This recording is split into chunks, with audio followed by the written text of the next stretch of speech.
One myself Mukund Shrivastava and all of you are welcome to my YouTube channel.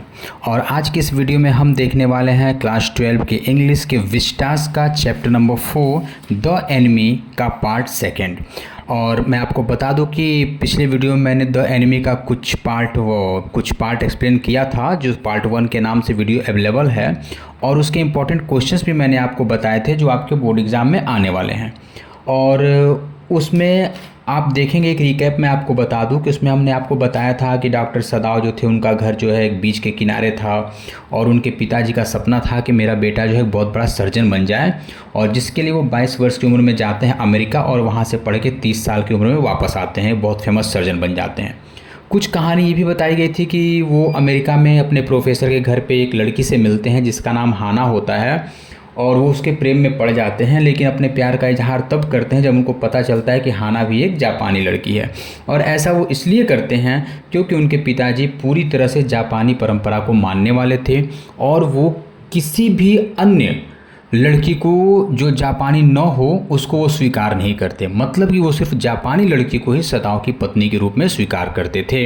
इसलिए सदाव को जब तक पूरा यकीन नहीं हो गया कि वो लड़की जापानी है, तब तक उन्होंने उनसे कुछ नहीं कहा। और जब उनको पूरा एहसास हो गया कि हाँ, ये लड़की जापानी है, तब उन्होंने उनसे अपने प्यार के बारे में बताया। ये सब हमने देखा था प्रीवियस वीडियो में। और हमने ये भी देखा था कि ये जो कहानी प्लॉट की गई है वर्ल्ड वार के समय किया गया है, जापान और यूएस का वार हो रहा था।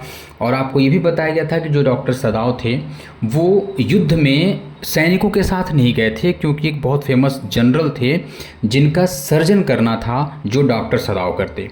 आपको ये भी बता दिया गया था कि सदाव और उनकी पत्नी जो है खड़े हैं और वहाँ देख रहे थे कैसे क्या हो रहा था, सारी चीज़ डिस्कस कर दिए गए थे। अब आगे की कहानी आपको अब बताई जा रही है। ये बताया जा रहा है ना कि वो उनकी पत्नी अपने 2 बच्चों के साथ की जो वेट कर रही थी, और जब डॉक्टर सदाव उनके पास जाते हैं तो उनके गले लग जाती हैं। फिर कहानी फ्लैशबैक में चला गया था, आपको अमेरिका की कहानी बताई गई थी। अब ये पैसेज जो आपका शुरू हो रहा है स्क्रीन पे दिखाई देगा, नाउ ही फेल से। ये बताया जा रहा है कि अब डॉक्टर सदाव की पत्नी हाना जो हैं सदाव का हाथ पकड़े हुए हैं, और उसके बाद से पकड़ के खुशी खुशी ये लोग खड़े हैं। राइटर ये बताना चाहते हैं कि भले उनके 2 बच्चे हो गए हैं और शादी को कई साल हो गए हैं, लेकिन फिर भी उनका प्यार अभी भी वैसा ही है। और ये भी बताया गया था कि अमेरिका में वो लोग जो विवाह किए थे ना, वो अमेरिका में जो विवाह किए थे वो छुपा के नहीं किए थे, सबको बता करके किए। कैसे किए? तो पहले विद्यालय की पढ़ाई अपनी ख़त्म किए, फिर जापान आए और जापानी परंपरा के अनुसार वो लोग विवाह किए थे, और वो पूरी तरह से परफेक्ट हैप्पी थे, पूरा परिवार खुशहाल था उनका। उसके बाद से फिर पैसेज ख़त्म होता है यहाँ पे कि वो हाना जो है अपना गाल उनके हाथ पे रखती है, और वही वो पल होता है कि दोनों अपने बालकनी में रेलिंग पे खड़े होते हैं। उसी समय उनको ओशियन से कुछ काला काला, समुद्र के किनारे घर था, समुद्र से कुछ काला काला चीज़ आता हुआ दिखाई दे रहा है, और वो जो आ रहा है वो लड़खड़ाते हुए आ रहा है। फिगर आपको दिख रहा होगा, एक व्यक्ति था जो लड़खड़ाते हुए आ रहा है, कुछ कदम चल रहा है, फिर लड़खड़ा के गिर जा रहा है। गिरने के बाद वो अपने घुटने और पैर के बल से घिसटते हुए आगे बढ़ रहा है। उसको देख के हाना डर के मारे चिल्ला के पूछती है कि वो कौन है, और वो सदाव के बाहों में छुप चली जाती है, झुक जाती है, डर के मारे चली जाती है। उसके बाद से फिर वो दोनों उसको देखते हैं। वह व्यक्ति हाथ और घुटने की सहायता से रेंगते हुए आगे बढ़ रहा है, उसका चेहरा नहीं दिख रहा है। सदाव कह रहे कि हो सके कोई फिशरमैन हो, नाव उसकी पलट गई हो, और दौड़ करके उसके पास वो दोनों जाते हैं। जब हाना दौड़ रही है तो वो जो अपना कपड़ा पहनी थी उसका स्लीव ढीला था, वो हवा में लहरा रहा है। और बताया गया आपको पहले पैसेज में कि जहाँ सदाव का घर था बीच में, वहाँ 1 या 2 मील किनारे पे गांव था जहाँ फिशरमैन रहते थे, मछुआरे रहते थे। लेकिन इनका जो कोस्ट है, जो सी का बीच है, वो बिल्कुल सुनसान है, किनारा है, लेकिन यहाँ पे डेंजरस रॉक्स हैं। जो रॉक है बहुत खतरनाक चट्टान है, और जिससे समुद्र की लहरें टकरा करके और बहुत तीव्र गति से वापस जाती हैं। और ये सदाव समझा रहे हैं कि हो सके वो व्यक्ति वो से नाव पलट गया हो, लहरों के ठोकर से ठोकर खा के आ गया हो, और उसके पास से लोग जा रहे हैं। जब उसको देख रहे हैं ना, उसके पास पहुंच के देख रहे हैं, तो वो जहाँ ज़मीन पे गिरा हुआ है, वहाँ जो रेत है समुद्र के किनारे की, वो पूरी तरह से उसके खून बहने की वजह से लाल हो गया है, खून सोख करके लाल हो गया है। उसको देख के सदाव अचानक से करें, अरे ये तो चोट लगा है इसको। और वहाँ पे वो बेहोश पड़ा हुआ है, लेटा हुआ है, और उसका चेहरा जो है ना वो बालू की तरफ, मतलब ज़मीन की तरफ पड़ा हुआ है। और उसकी टोपी है, वो टोपी समुद्र के पानी से डूबी हुई है, पूरी गीली हुई है। ये सारा चीज़ राइटर आपको बताना चाहते हैं। सीन वहाँ का आप इमेजिन करिएगा कि एक व्यक्ति है, उसके शरीर में चोट लगा हुआ है, ब्लड गिर रहा है, और ब्लड गिरते गिरते जो बालू है उसमें पानी जैसे सूख लेता है वैसे ब्लड सूख के रेड हो गया है, और उसके कपड़े, उसकी टोपी, सब कुछ पानी में गीले हो चुके हैं। सदाओ रुक रहा है, एक तरफ हाना रुकी है, दोनों लोग मिलकर उसका सिर घुमा के चेहरा देखना चाहते हैं। जब चेहरा देख रहे हैं ना, अचानक से हाना फुसफुसाए करे, अरे ये तो अंग्रेज़ है। हाँ, अंग्रेज़ है, और अंग्रेज़ इसलिए वो आश्चर्य कर रही है क्योंकि उन दिनों युद्ध चल रहा था, वार चल रहा था यूएस का जापान से। तो जापानी कंट्रीज़ में अंग्रेज़ होना एक बहुत ही अनबिलीवेबल बात थी, क्योंकि वो एक दुश्मन था। और फिर उसको कंफर्म करने के जब उसकी टोपी हटा रहे हैं, देख रहे हैं उसका बाल बिल्कुल येलो है, पीला पीला, ऐसे अंग्रेज़ का बाल होता है, और ऐसा लग रहा है कई हफ्तों से उसने काटा भी नहीं है। उसका चेहरा जब ध्यान से देख रहे तो लग रहा है उसका टॉर्चर किया गया है, उसकी दाढ़ी भी बढ़ी हुई है, वो बेहोश था, और उस व्यक्ति को ये भी नहीं पता है कि उसके साथ ये लोग क्या कर रहे हैं।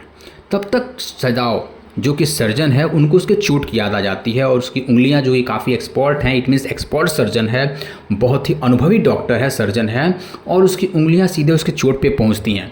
जब वहां से बहुत तेज़ी से ब्लड गिरने लगता है राइट साइड पे लोअर बैक में, तो सदाओ देखते ही जान जाता है कि इसको गोली मारा गया है, और वो घाव, गोली वाला जो चोट लगा था वो घाव खुल गया था चोट लगने की वजह से, पत्थर से टकराने की वजह से। और ये बता रहा है ना कि लग रहा है कि गोली जो मारी गई है वो बहुत दिन पहले की नहीं मारी गई है, हाल ही में किसी ने इसको मारा था, और दुर्भाग्य यह है इसका कि उसी जगह पे जहाँ गोली लगी थी उसी जगह पे वो चट्टान से टकरा गया है। अब उसकी एक कंडीशन दे करके हाना फिर फुसफुसा के कहती है, अरे इसका तो खून बहुत तेज बह रहा है। और वही वो सीन होता है कि चारों तरफ कोहरा, आपको याद होगा पार्ट फर्स्ट में हमने बताया था कि कोहरा छा रहा था समुद्र में, तो चारों तरफ कोहरा आ गया था, और दिन का वो समय था, मतलब शाम होने वाला था। उस समय वहाँ कोई नहीं आता था, सारे मछुआरे अपना काम करके घर लौट चुके होते हैं, और जो लोग बीच पे घूमने आते हैं ना, वो भी नहीं है, उनको लगता है कि अब शाम हो रहा है तो अब वापस घर चलें। और उसी समय सदाओ मट कह रहा है फुसफुसा के कि हमें इस व्यक्ति के साथ करना क्या चाहिए। वो तो सदा ऊपरी मन से कह दिया, लेकिन आप, वो सर्जन था, आपको पता है कि बेस्ट सर्जन था, तो उसके हाथ जो है ना अपना काम करने के लिए परेशान थे, और उसके हाथ उसके जहाँ खून बह रहा था वहाँ पहुँच जाते हैं, और वो देखता है आसपास कहीं कुछ दिखता नहीं है। तो उसी समय समुद्र की जो घास होती है ना, एक घास होती है, वो वहाँ पास में बीच के पास बेंच पे फैली हुई थी, उगी हुई थी, तो वो धीरे से उस घास को वहाँ से निकालता है, और निकाल के जहाँ से इसका ब्लड बन रहा है, बह रहा है, वहीं पे लगा के उसको दबा देता है ब्लड रोकने के लिए। और जब दबाता है तो दर्द की वजह से वो व्यक्ति थोड़ा सा हिलता डुलता है, हल्का सा मोशन होता है, और सदाओ फिर अब खुद से कह रहा है कि ये अंग्रेज़ है, हमारा दुश्मन है, और हम क्या करें, इसको सबसे अच्छा रहेगा कि वापस समुद्र फेंक दें।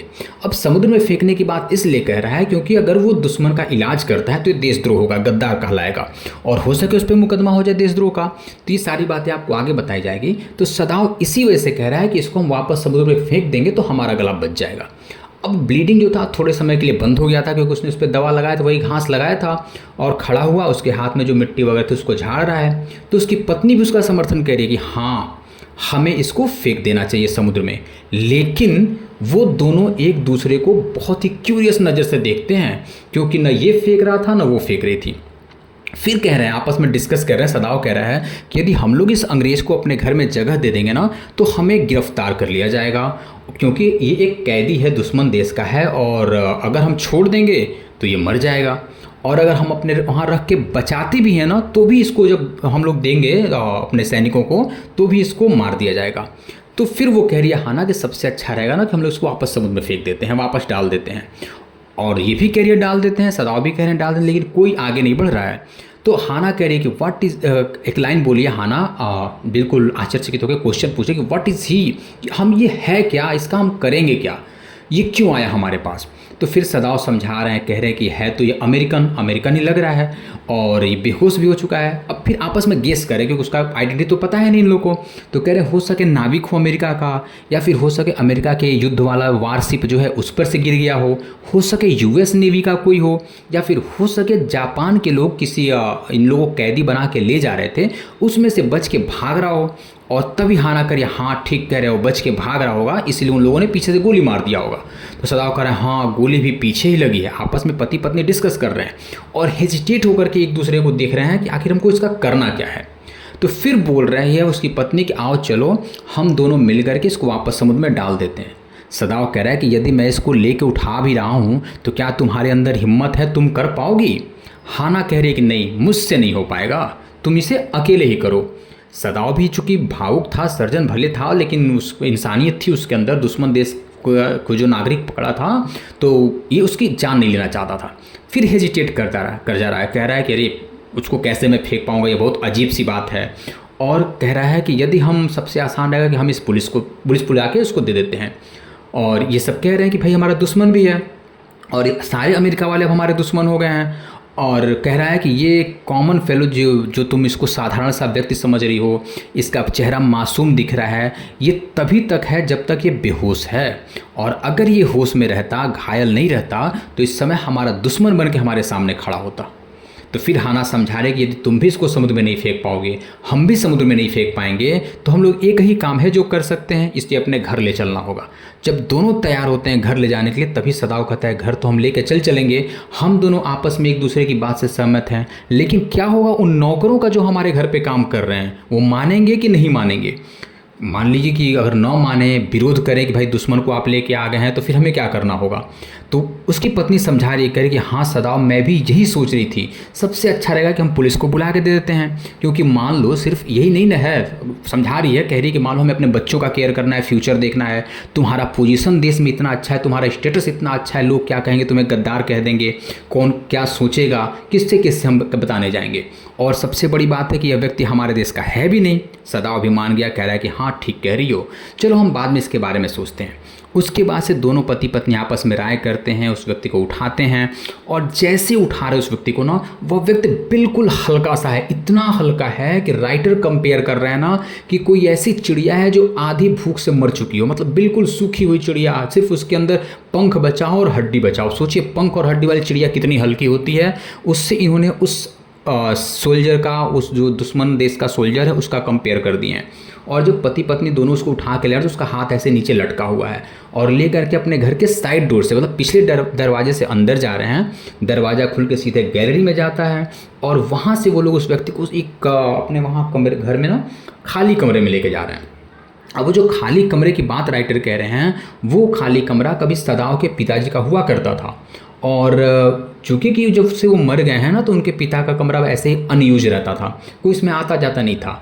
और राइटर एक चीज़ और बता रहे हैं कि उस कमरे में जो भी चीज़ रखा हुआ था ना, वो सब जापान की बनी हुई चीज़ें थी, मतलब स्वदेशी थी। और उनके पिताजी जो थे ना, वो नहीं चाहते थे कि किसी विदेशी सामान का यूज करें, किसी विदेशी कुर्सी पर बैठें या किसी विदेशी बिस्तर पर सोएं। ये क्वेश्चन आपके एग्जाम में पूछता जरूर है, किसी भी सेट में पूछेगा, हर साल पूछता है कि कौन कौन सी बातें हैं, इंग्लिश में पूछेगा, जो ये प्रूफ करती हैं कि सदाव के पिताजी को अपने देश से बहुत प्रेम था। तो वहाँ पे आपको ये लिखना पड़ेगा कि सदाव के पिताजी के कमरे में जो भी चीज़ें थीं वो जापान की बनी थीं, जापानी चीज़ें थीं।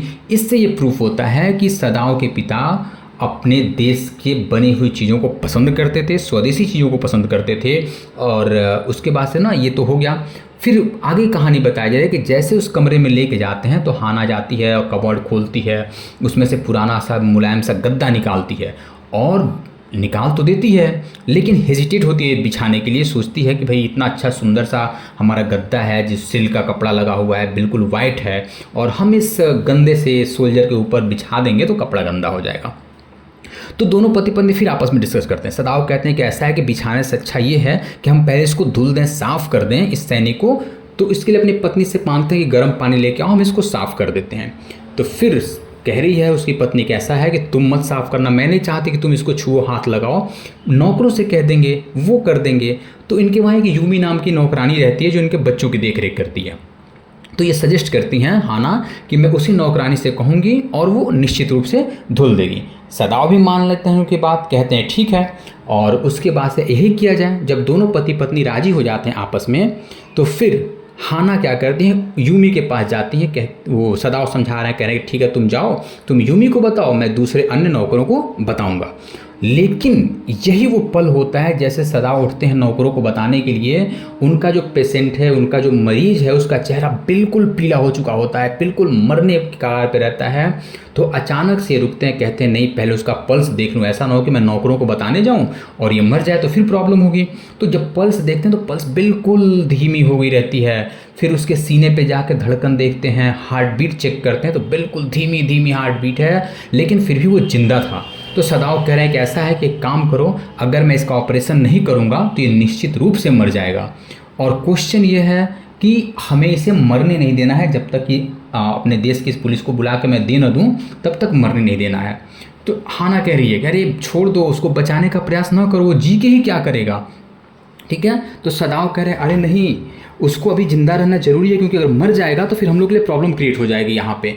वैसे तो ये बेहोश पड़ा हुआ है, और इसको अगर मरना होता ना, जैसे उसकी पत्नी कही ना कि उसे मर जाने दो, सदाव कह रहे अगर मरना होता तो अभी तक पहले ही मर चुका होता। तुम खुद सोचो, उसको किसी ने गोली मार दी, फिर बच गया, समुद्र में डूब रहा था फिर बच गया, चट्टान से चोट लगी फिर बच गया, और इतना खून निकला फिर बच गया, मेरे पास आया है, हम लोग के पास अभी भी इसकी सांसें चल रही हैं।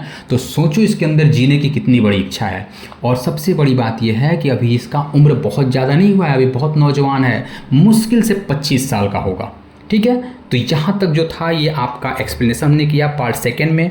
इसमें से इंपॉर्टेंट क्वेश्चन जो है कुछ आपको स्क्रीन पे दिखाई दे देंगे, कुछ मैंने आपको बता दिया। यही क्वेश्चन पूछता है कि सदाव को वो व्यक्ति किस कंडीशन में मिला था। ठीक है, तो इसका आंसर भी आपको लिखना है कि सदाव को वो व्यक्ति जो है बिल्कुल बुरी कंडीशन में मिला था, पूरा शरीर उसका गीला था, गोली लगी हुई थी, चोट लगा हुआ था, खून गिर रहा था।